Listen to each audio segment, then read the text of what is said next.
noches, bienvenidos a este que es su espacio de análisis de la noticia. ¿Cómo estás, Julio? Como siempre, un gusto. Buenas noches. Para mí el gusto, Sandy, de saludarte a ti y de verlos a ustedes también a través de esta forma, ¿verdad? Con las pantallas. Vamos de lleno a este primer tema porque hay un desafío fuerte, ¿eh? Muy fuerte, porque el diputado Fernando Linares Beltranena desafió a la Corte de Constitucionalidad y también buscó consensos para que se conociera la Ley de Reconciliación Nacional.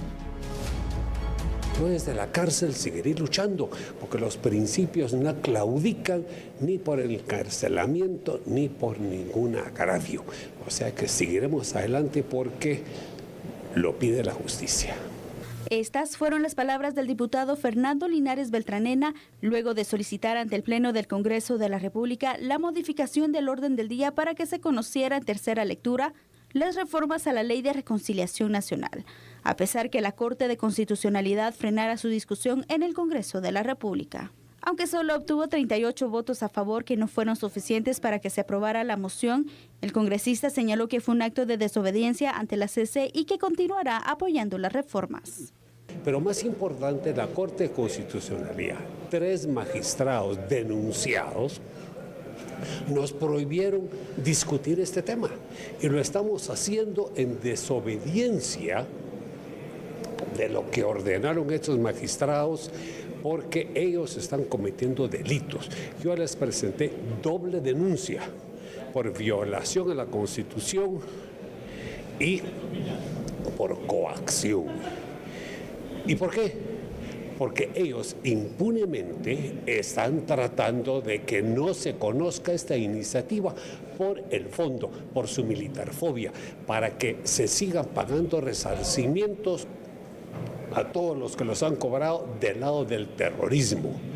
Entonces, creemos que lo vamos a seguir proponiendo, vamos a llegar a más personas y vamos a tener suficientes votos para pasar esta ley de reconciliación nacional que está de acuerdo con la Constitución de la República. Pues definitivamente sí es un desafío bastante fuerte. Empecemos a entender y hacer el análisis de este tema. En su oportunidad, usted ya lo sabe, el diputado Fernando Linares Beltranena presentó una querella penal en contra de 3 magistrados titulares de la Corte de Constitucionalidad, Sandy. ¿Y de qué los acusaba? Bueno, los acusó en esa ocasión de violación a la Constitución y también del delito de coacción. La querella penal se realizó luego que el pasado 19 de julio la Corte de Constitucionalidad otorgó un amparo provisional para que el procedimiento de formación, sanción y promulgación de la denominada Ley 5377, que reforma la Ley de Reconciliación Nacional, quede en suspenso. Esta propuesta de ley estaba siendo conocida por el Pleno del Congreso de la República ya en tercera lectura. La normativa buscaba amnistiar, es decir, perdonar, ¿no?, a todas las personas condenadas y señaladas por crímenes de lesa humanidad cometidos en el conflicto armado interno de 36 años. Por ahí tal vez será oportuno en algún momento que aclaremos que es un delito de lesa humanidad, Sandy. Por supuesto, Julio, pero mira, lo que llama la atención es que no habíamos visto en los últimos tiempos un diputado que desafiara de esa manera tan abiertamente a la Corte de Constitucionalidad y que incluso diga, bueno, si me tengo que ir a la cárcel, me voy. Me parece una declaración fuerte, diría yo, no sé cómo definirla, porque él mismo lo está diciendo. Cuando tú no obedeces una resolución, nos guste o no, ¿verdad? En este caso, la resolución de la Corte de Constitucionalidad, sí estás precisamente cayendo en un delito llamado desobediencia.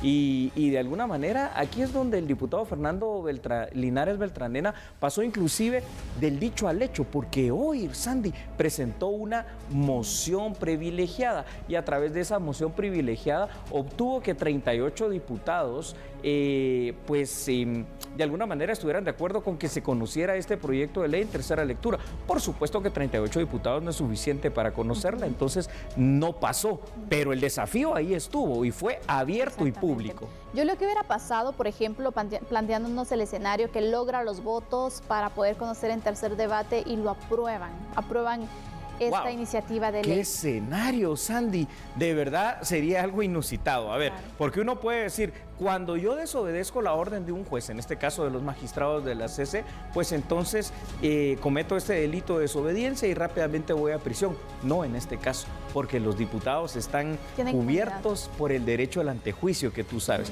¿Qué hubiese pasado? Hubiese tenido que interponerse una solicitud para el levantamiento del mismo por un delito flagrante, es decir, un delito cometido en ese momento y en ese instante, y ahí pues ya quedaría el tema del juicio político a ver qué es lo que pasaba. Sin embargo, también veamos la otra parte, es decir, yo creo que Fernando Linares Beltranena no hizo esto así por así o porque esté simple y sencillamente, no sé, loco y quiera decir no estoy de acuerdo. No, tiene razones muy concretas y muy específicas. ¿Me ayudas a profundizar en este análisis, Por Andy? supuesto, Julio, y vamos a mostrar en pantalla estos datos para que podamos profundizar en el análisis. El diputado públicamente, hay que mencionarlo, desafió lo resuelto por la Corte de Constitucionalidad, que le ordenó al Congreso no seguir conociendo la Ley de Reconciliación Nacional. El desafío además lo calificó como una limitarofobia por parte de los magistrados aludidos, a quienes acusó de obedecer agendas propias. De conformidad a lo expresado por el diputado, el proyecto de ley de reconciliación nacional está conforme a lo establecido en el ordenamiento constitucional. A pesar de exponer estos argumentos al Pleno del Congreso de la República, Linares Beltranena solo obtuvo el apoyo de 38 legisladores, lo cual no dio lugar a su moción. A lo mejor lo que no querían era, porque obviamente al momento de perseguir a alguien o de solicitar el retiro del antejuicio sería contra todos los que votaron a favor de esta moción, ¿no? Definitivamente, que aquí ya no sería solo Fernando Linares Beltranena, sino que todos los diputados que de alguna manera caerían en un desafío abierto a lo que es la Corte de Constitucionalidad. Ahora me voy a pasar a tratar de entender y analizar el lado de los diputados. Aquí hay una independencia de poderes y se supone que la Corte de Constitucionalidad, lo que tanto hemos dicho, ¿verdad? Está ahí para, como función principal, cuidar de que no se violenten los derechos constitucionales, los derechos inherentes a la persona humana. Pero no está ahí tampoco la Corte de Constitucionalidad para decirle al Congreso que no haga su trabajo. Es que esa es la otra parte que hay que analizar. Porque aquí, a priori, simple y sencillamente, la Corte dijo, un momento, paren, esa ley no. ¿Y por qué? Porque yo digo que no. A través de un amparo, es cierto, provisional que ellos otorgaron. Pero es que si todavía no se había aprobado la ley, ¿cómo saben que es una cuestión inconstitucional? Ah, bueno, entonces está la otra parte, porque dicen que lo que se perdonaría son delitos de lesa humanidad, es decir, delitos en contra de los derechos humanos. Efectivamente, pero mira, allí no hay una contrariedad también, porque el diputado indicaba, bueno, está la situación de la prohibición de la Corte, pero también ¿dónde está mi derecho a legislar? Es una de las funciones de ser constitucionales. Diputado. Exactamente, entonces ¿ahí qué pasaría? Porque es parte de su derecho también. Sí, es su trabajo, de hecho es su obligación. Pero está frenado esto, es decir, ¿tiene o no justificación?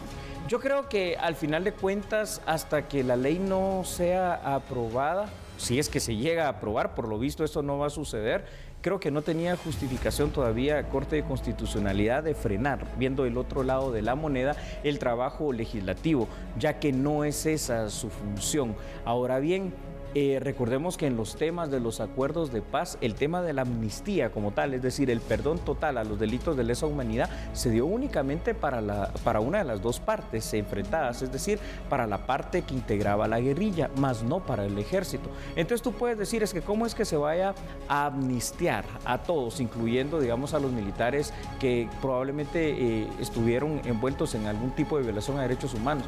Puede parecer una cuestión terrible, sí, pero es que ya se amnistió a los otros. Entonces no hay un derecho de igualdad en ese sentido, o seguimos en ese tema de lo que pasó en el conflicto armado interno, o será que hay otras agendas, o será que hay otros intereses, o será que todavía hay ONGs y gente que vive precisamente del discurso del conflicto armado interno aquí en Guatemala. Es que esa es otra cosa. No hay claridad en realidad, y yo creo que aparte de esto, como el proceso, por ejemplo, esta decisión de prohibir es una decisión provisional, no se ha tomado en cuenta la decisión definitiva, entonces hasta ese momento se va a saber qué se va a hacer, porque mientras queda la duda, y obviamente hay diputados, como el caso del diputado Linares Beltranena, que, bueno, quiere retomar el tema. Quiere retomar el tema. A mí lo que me parece es que aquí hay dos cosas que están en franca contraposición y que las dos son polémicas. Número uno, el desafío abierto de Fernando Linares Beltranena a la desobediencia a una orden de la Corte de Constitucionalidad. Y número dos, el papel triste, oscuro, nefasto, que esta Corte de Constitucionalidad constitucionalidad ha ido teniendo en los últimos años,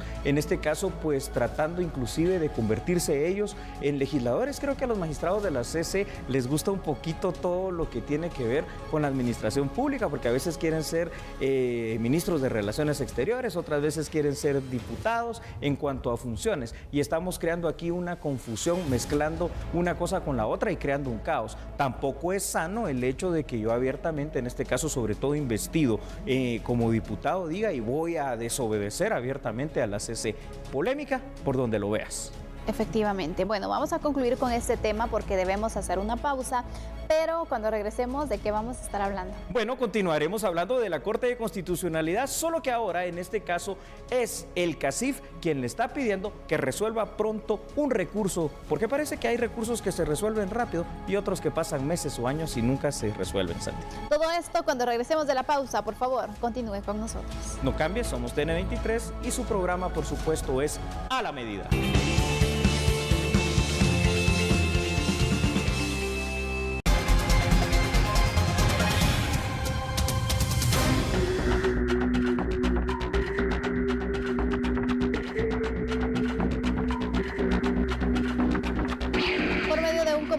De prensa, el Comité Coordinador de Asociaciones Agrícolas, Comerciales, Industriales y Financieras, CACIF, dio un mensaje dirigido especialmente a la Corte de Constitucionalidad, donde enfatiza que en el caso de los recursos interpuestos en materia de los acuerdos migratorios suscritos, el sector empresarial organizado hace un llamado a los magistrados de la CC para que se proceda a resolver de manera inmediata el recurso de revocatoria presentado por el Ejecutivo el 23 de julio. Lo anterior debe atenderse con celeridad en aras de la certeza jurídica y del cumplimiento de los plazos establecidos en ley. Para el sector privado es de suma importancia el Estado de Derecho, la certeza para apoyar las acciones que permitan afrontar las causas de la migración irregular y evitar cualquier tipo de sanciones que afecten a millones de guatemaltecos. Esta es la solicitud. Y entonces es hora de empezar este análisis. Como usted puede ver, nuevamente resulta Sandy como actor de este análisis la Corte de Constitucionalidad. El sector empresarial organizado públicamente, como ya lo leyó Sandy, urgió al Pleno de Magistrados de la Corte de Constitucionalidad que conozcan, pero sobre todo que resuelvan en un recurso de revocatoria que se planteó el pasado mes de julio. En esta petición dice que la hacen en aras del cumplimiento de los plazos. Recordemos que en materia administrativa el plazo máximo que dicta la ley del organismo judicial es de 30 días para resolver, 30 días hábiles en este caso, ¿no? Los temas administrativos. Además, hay una situación muy importante. Se amparan en que la resolución de este y de cualquier otro tipo de recursos legales beneficia, dice el CACIF, el tema de la certeza jurídica en Guatemala. Parece que el sector empresarial organizado desea conocer todas las aristas y toda la información pormenorizada que se pueda tener en cuanto a la resolución de este recurso de reposición que se interpuso por parte del Poder Ejecutivo en torno al tema del acuerdo que se firmó con Estados Unidos y Guatemala sobre temas migratorios. ¿Te parece, Sandy, si explicamos muy brevemente al público de A la Medida qué es un recurso de revocatoria? Por supuesto, vamos a mostrar también esta situación para que ustedes conozcan un poco más y vamos a mostrar los datos en pantalla. Me parece bien. El sector empresarial, entonces, mencionamos que ha interpuesto esta solicitud, pero además hay que dar a conocer que la cúpula empresarial orienta su petición en el hecho de evitar posibles sanciones que Estados Unidos puede imponer a Guatemala en detrimento de nuestros intereses. Recordemos que en su momento el presidente Donald Trump había amenazado con un tipo de arancel adicional que podrá imponerse a las remesas enviadas por nuestros compatriotas. También amenazó con aranceles a las exportaciones guatemaltecas y a una prohibición de viaje a Estados Unidos.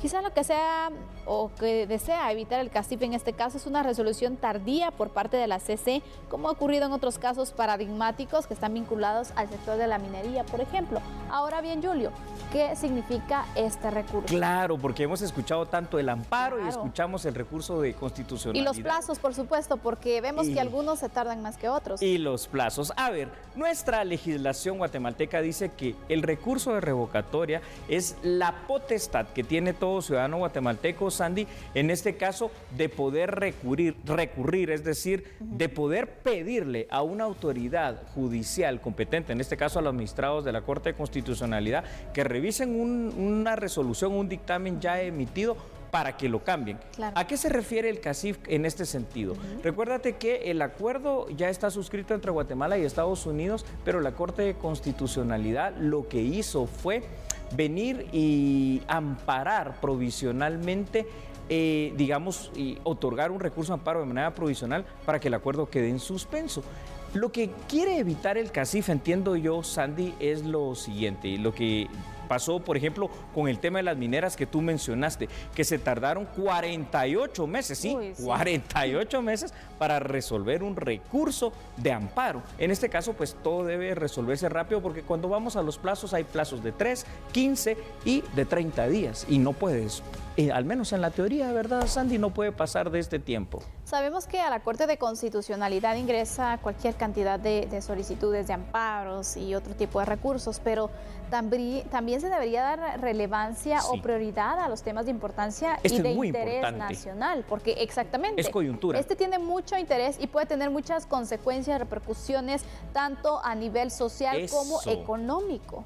Eso es lo importante, es decir, el hecho de que las repercusiones pueden ser bastante dramáticas para Guatemala si es que el gobierno de Estados Unidos llega, por ejemplo, a cumplir con el hecho de poner más aranceles a nuestras remesas, llega a poner otro tipo de sanciones en cuanto a prohibir, por ejemplo, cualquier tipo de exportación de productos guatemaltecos. Recordemos una cosa, es nuestro socio comercial mayoritario Estados Unidos, y esto es cuestión de economía y de interés nacional. Hablamos lo necesario y lo importante que es que ingrese pues la inversión a nuestro país, pero sabemos que uno de los puntos importantes que se ha mencionado en diversos estudios es que uno de los puntos a considerar para los inversionistas, para orientarse a un país, es la certeza jurídica, uno de tantos aspectos y factores que ellos toman en cuenta. Entonces, si no les damos claridad de lo que va a pasar en el tema migratorio, es decir, habrán o no habrán aranceles,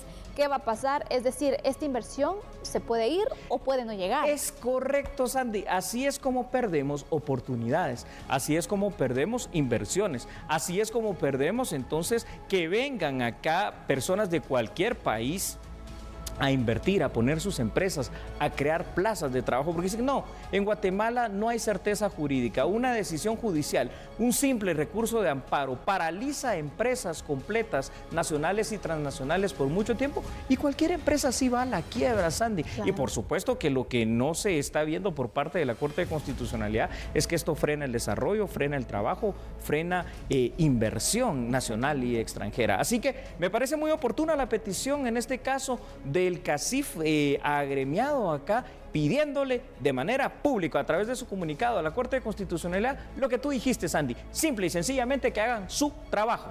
Es que mira, Julio, hay que mencionar algo, el CACIF no es de solicitar constantemente situaciones solamente si tiene en realidad algún tipo de consecuencia, o también ellos observan que esto puede tener una repercusión. Es decir, entonces ya la podemos tener, es decir, ellos deben, o a lo mejor ya recibieron información respecto al tema económico, esa poca certeza jurídica que se tiene, que tanto está afectando, y sobre todo los análisis que ellos hacen. Bueno, si esto está pasando, a lo mejor a futuro va a ser peor porque no tenemos seguridad de lo que va a suceder. Planteemos un escenario. Supongamos que la Corte de Constitucionalidad se tarde todavía más lo que ellos quieran en resolver este recurso en definitiva, y que Estados Unidos empiece a cumplir las sanciones económicas, y que entonces las personas, nuestros compatriotas migrantes, empiecen a mandar sus remesas, y lo que ya hemos analizado aquí en A la Medida, mandabas $200 y ahora tu pariente va a estar recibiendo $175, $170 por los impuestos y los aranceles. Tú tienes una pequeña finca donde produces, qué sé yo, melones, papas, tomates, y no puedes enviarla a Estados Unidos porque va a empezar a haber ese bloqueo sistemático a nuestras exportaciones. Esto es lo que no se pone a pensar con seriedad nacional del interés del bien común que la misma Constitución Política de la República de Guatemala establece en todos sus artículos, nuestra famosa Corte de Constitucionalidad. ¿Cuál es el llamado que se le puede hacer, Julio? Y sobre todo también, ¿cómo orientar o reorientar así las resoluciones que están pendientes? Es que no puede ser posible que un tema tan relevante lo ninguneen. Exactamente. Sí, ¿verdad? Bueno, yo creo que lo que debe pasar aquí es un llamado a la conciencia que hoy ya lo hizo públicamente el CACIF. Con esto vamos a concluir. Hay situaciones en las cuales en horas ha resuelto la Corte de Constitucionalidad. Estos ya van varios días desde el 23 de julio y no hay visos ni por asomo de que quieran conocerlo y resolverlo. Así que ahí lo tiene usted para que lo siga analizando en casa y saque sus propias conclusiones.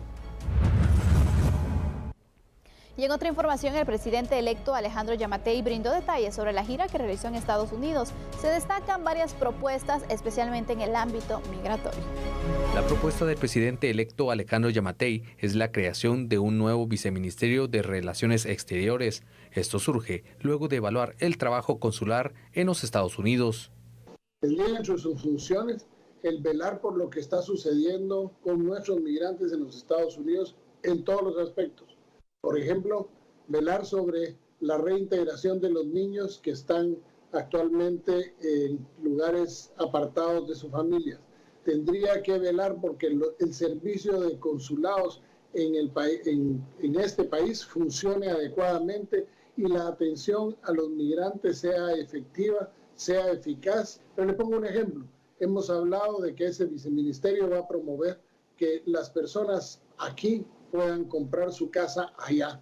Las personas aquí puedan pagar a través de los cambios que queremos hacer, incluso el seguro de invalidez, vejez y sobrevivencia en el ICS, cotizando directamente allá. Para reducir el flujo migratorio irregular, se propuso a autoridades estadounidenses las reformas al TLC e incluir 4 productos de exportación no tradicionales. De esta forma, se podría elevar la creación de empleos.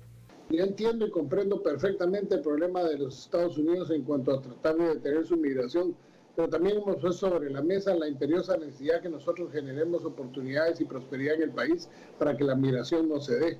Lo que nosotros estamos pidiendo no le estamos pidiendo un centavo al gobierno norteamericano, le estamos pidiendo que nos permita poder aumentar el flujo de las exportaciones de varios de los productos que tenemos en Guatemala en cartera, que no están permitidos entrar a los Estados Unidos, con lo cual estaríamos generando grandes cambios y posibilidades de muchísimos empleos, especialmente enfocados en las zonas que van hacia la zona fronteriza de Guatemala-México, principiando por el área de San Marcos, Quiché y Huehuetenango y un pedacito de Alta Verapaz que sería beneficiado con el programa de desarrollo fronterizo. Asimismo, se concretó para los próximos días una nueva visita a Guatemala del secretario de Seguridad Nacional, Kevin Macalina, en la zona con mayor nivel de migración. Por aparte, Yamatei se reunirá este jueves con el presidente de El Salvador, Nayib Bukele, con el que se abordarán diversos temas de seguridad regional. Una nota por demás importante es la siguiente. La Comisión de Postulación para Magistrados de la Corte Suprema de Justicia aprobó más del 90% de su cronograma de actividades. Sin embargo, resaltan el poco tiempo que tendrán para realizar su trabajo.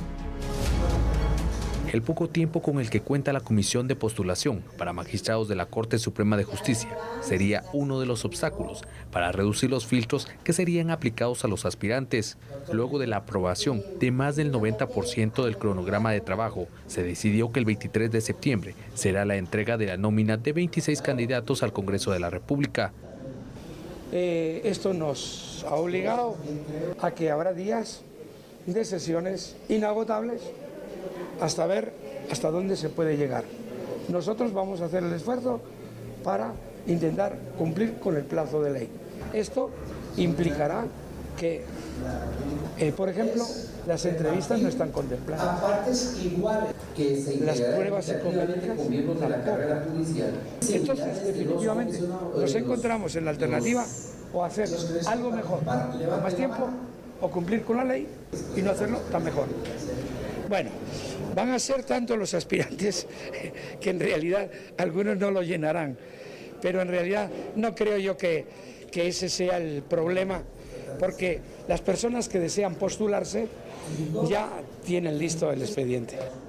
Por aparte, uno de los puntos de debate en el segundo día de trabajo fue la de elegir a los aspirantes bajo equidad, tal y como lo establece la Constitución, y no por cuotas. No se ha de entender de una manera sectorial para hacer la elección por cuotas en ese tipo de elementos. Por consiguiente, la Comisión es de la opinión que los criterios que van a regir todo el proceso son los que establece la Constitución Política de Guatemala y al mismo tiempo la ley de comisiones de postulación, tomando en consideración lo que significa equitativamente de ser justos en las evaluaciones y las atribuciones, pero no por asignación de cuotas. Según el cronograma, el 23 de agosto se publicará la convocatoria para aspirantes, mientras que el 26 al 30 de este mes será la recepción de expedientes.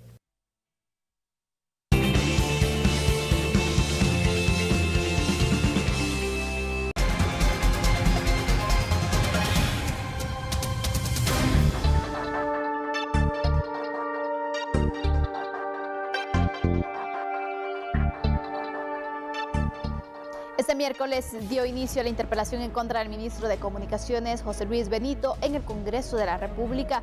Esto por la situación de un tramo carretero en San Marcos. Alrededor de 35 preguntas básicas deberá responder el titular de la cartera de Comunicaciones, José Luis Benito, ante el Pleno del Congreso de la República. La interpelante Vivian Preciado Navarijo expuso que el tramo carretero que va del municipio de Ayutla hacia Ocos en San Marcos se encuentra en condiciones precarias, ante lo cual el ministro de Comunicaciones, José Luis Benito, comentó. Uno de los retos importantes que encontramos fue resolver 8 contratos con empresas que han incumplido sus contratos, empresas que no ejecutaron la obra que tenían que haber ejecutado. Nosotros iniciamos con todo el proceso de la ejecución de la fianza, la solicitud de la devolución del anticipo y la denuncia penal al Ministerio Público por el incumplimiento del contrato.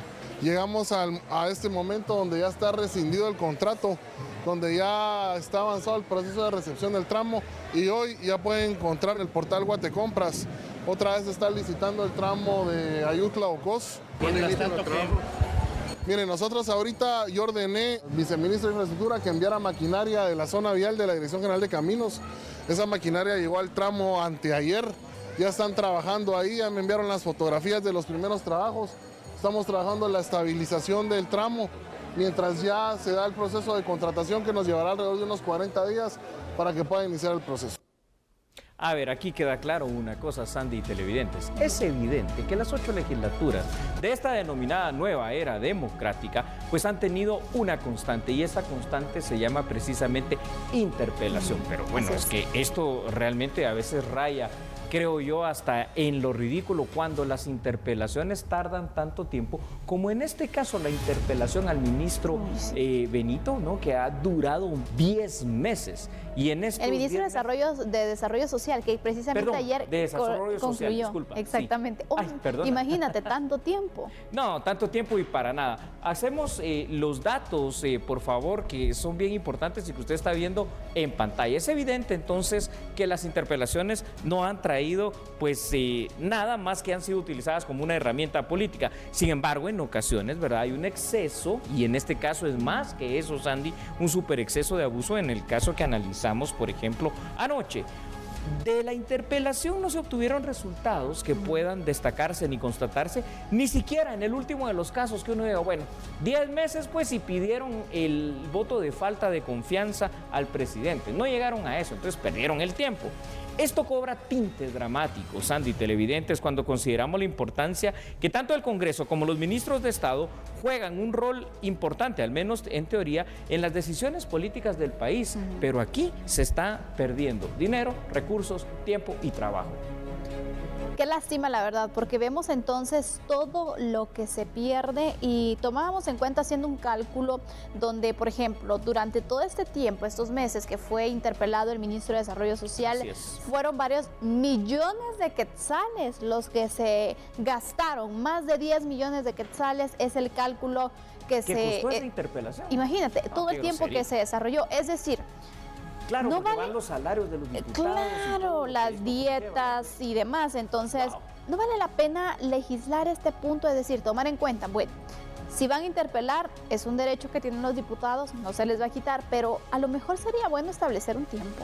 Un límite, un parámetro, unas reglas de juego, y no que este sea un abuso, recalco, de una herramienta que se utiliza políticamente. Fíjate tú cómo es esto, ¿verdad, Sandy? Porque hay que hacer el análisis completo.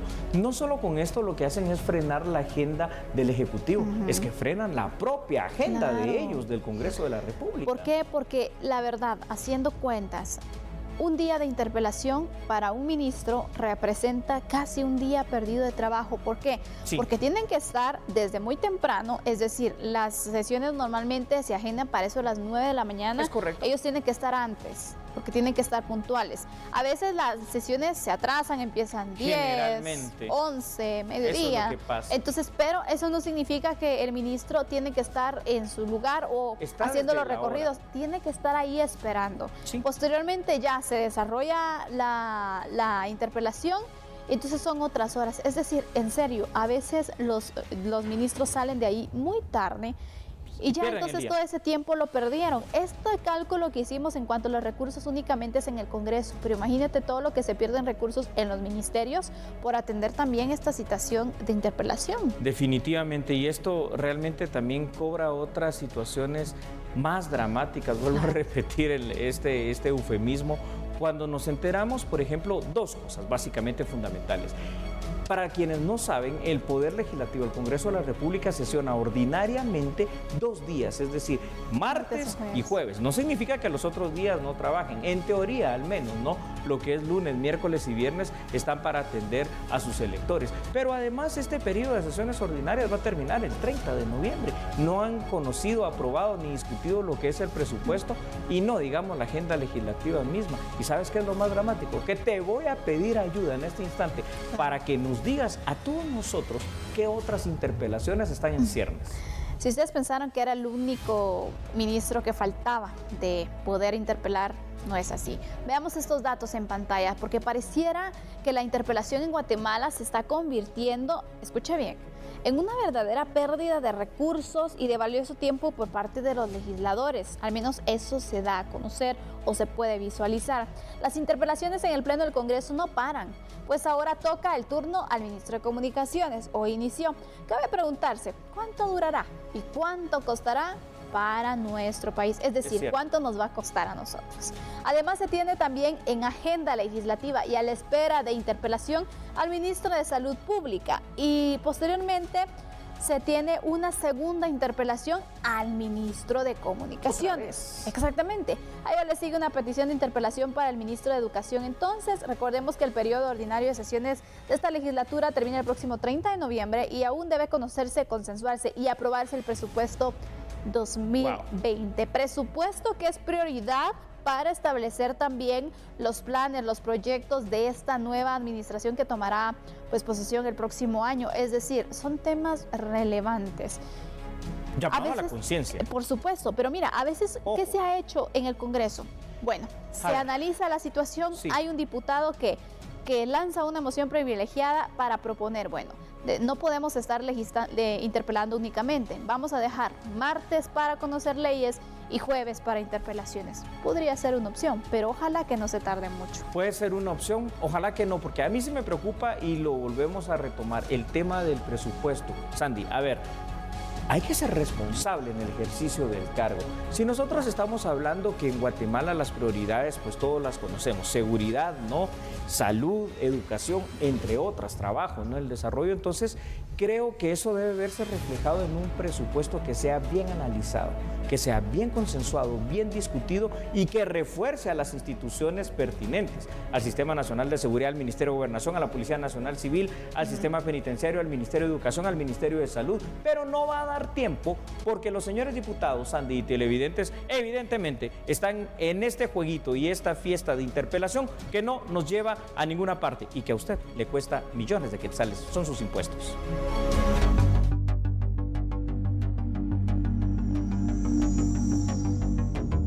En la fase final del juicio del caso Municipalidad de Antigua, la Fiscalía Especial pidió que el auditor Carlos de León sea condenado a 8 años de prisión inconmutable. En este caso, según la investigación del Ministerio Público, se sustrajeron 23 millones de quetzales de la Municipalidad de Antigua, Guatemala, a través de contratos sobrevalorados. Dichos contratos fueron entregados a familiares o amigos del exalcalde y procesado Adolfo Ibar Marroquín.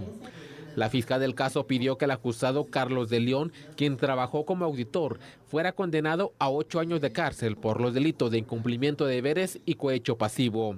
El abogado defensor pidió que se rechace la petición de cárcel en contra de su patrocinado, al considerar que la acusación no demuestra la comisión de algún delito. De la municipalidad, en realidad mi cliente no guarda relación con ellos, es bien extenso lo que se explica. Puedo decirle palabra a palabra en qué se falta la verdad con los argumentos hechos, pero creo que a mi cliente no le aplica, ya lo dejamos claro, él no interviene en esa auditoría, por lo tanto, nada tiene que ver con toda esa argumentación que se hizo. En el juicio queda pendiente que la Fiscalía pida una sentencia condenatoria para el exalcalde Adolfo Vivar como supuesto líder de la organización criminal. El debate oral y público se retomará la primera semana de septiembre en el Tribunal B de mayor riesgo.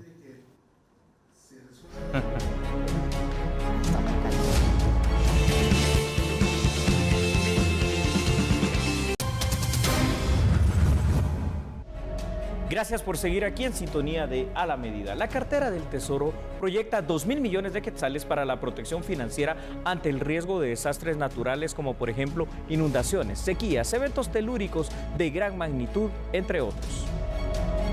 En el marco del programa de presupuesto abierto 2020, el ministro de Finanzas Públicas, Víctor Manuel Martínez, informó sobre los temas que se desarrollaron en el taller de consideraciones para la protección financiera ante el riesgo de desastres, para lo cual el país está preparado de momento con un fondo de 519 millones de quetzales. A eso se le suma una estrategia que ha diseñado el Ministerio de Finanzas para respaldar a las instituciones que tengan que atender a la población vulnerable, en donde pasa por tener un presupuesto en un fondo de emergencia. Nosotros recibimos el fondo de emergencia en 200 millones de quetzales, está proyectado que entreguemos el fondo de emergencia con 519 millones de quetzales.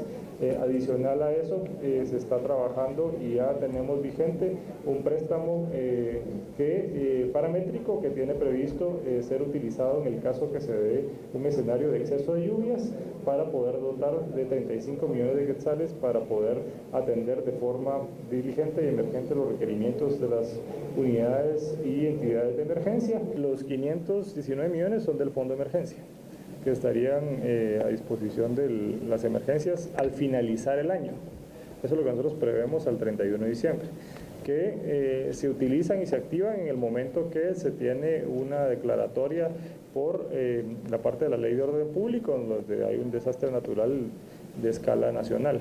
El siguiente tema es 35 millones de quetzales por el tema de exceso de lluvias, que se activaría en el caso que tengamos esa contingencia, es un seguro. El titular de la cartera del Tesoro confirmó que falta la aprobación por el Congreso de la República sobre un préstamo con el Banco Mundial por un monto de $200 millones, 1.536 millones de quetzales, los cuales serán destinados a fortalecer las capacidades del país ante el riesgo de desastres. Estamos hablando cerca de 1.500 millones de quetzales, que es un préstamo contingente, que en el caso que tengamos esta aprobación por el Congreso y tengamos un suceso, que Dios no lo quiera, pero tengamos que enfrentar alguna emergencia muy severa, se activa el préstamo y se desembolsa. Esto nos deja con la precaución y la previsión de poder estar preparados a una emergencia que nos toque que enfrentar. En la actualidad el país cuenta con un seguro por lluvias vigente desde el pasado 1 de julio, el cual tiene una cobertura de 35 millones de quetzales aproximadamente. La adjudicación de cargos públicos aún está pendiente y la entrega de credenciales podría realizarse la próxima semana, según las autoridades del Tribunal Supremo Electoral. De acuerdo a lo establecido en la Ley Electoral y de Partidos Políticos, el proceso electoral está conformado por 3 etapas. En este momento, el TSE se encuentra en la última, que consiste en la elección y adjudicación de cargos. Lo que le corresponde al máximo órgano electoral son las adjudicaciones de diputaciones y binomio presidencial. Al tribunal le conviene en este caso o le compete hacer solamente la de diputados y en el caso del binomio presidencial. Ha finalizado ya la segunda vuelta, procede en este caso que el tribunal oficialice los resultados. Al oficializarse los resultados se dan a conocer quién es el ganador. También el tribunal estipula una fecha para entregar las respectivas credenciales a quienes se hicieron en este caso ganadores o acreedores a un puesto. Respecto a las alcaldías, la adjudicación corresponde a las juntas electorales departamentales realizar este proceso. De momento, la Junta del Departamento de Guatemala y Distrito Central ya han adjudicado los cargos de los nuevos jefes ediles. El caso de las alcaldías los hace en la Junta Electoral Departamental. Bueno, tenemos entendido que ya algunas juntas electorales departamentales en este caso ya han hecho el respectivo nombramiento, la respectiva adjudicación de corporaciones municipales. Ahora que ha culminado ya la etapa de la segunda vuelta, pues ya entrarán de lleno a realizar las que faltan. En cuanto a una fecha específica, no, recordemos que este proceso electoral pues también sufrió las modificaciones de la ley electoral, se establecieron etapas y el Pleno de Magistrados decidirá en este caso cuándo se estará realizando la entrega de credenciales. Gracias, hasta mañana. Feliz noche, que descanse.